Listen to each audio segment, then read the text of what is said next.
Tänään käsittelemme mielenkiintoista ilmiötä, voimatelepoolilmaa. Tämä mystinen konsepti voi kuulostaa tieteiselokuvasta otetulta, mutta sillä on vankat juuret tieteen maailmassa. Aloitetaan siis matkamme tämän kiehtovan aiheen pariin.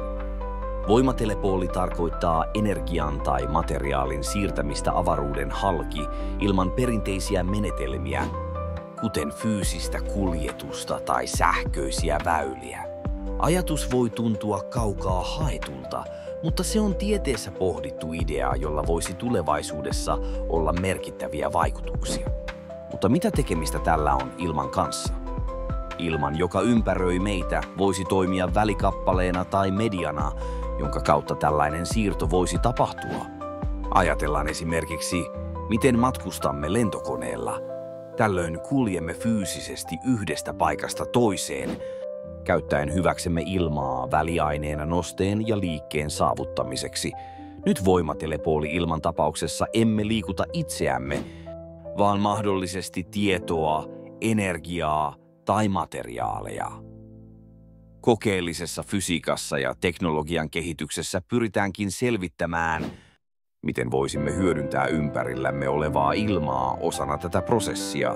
Pohditaan hetki, miten radioaallot liikkuvat. Ne ovat näkymättömiä, mutta ne kulkevat ilman halki, mahdollistaen esimerkiksi television lähetysten katsomisen tai puheluiden soittamisen.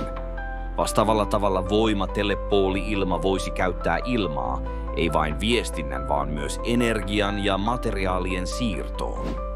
Mutta kuinka realistisia ovat nämä mahdollisuudet nykyteknologian valossa? Tällä hetkellä meillä ei ole vielä teknologiaa, joka suoraan mahdollistaisi voimatelepooli-ilman laajamittaisen käytön.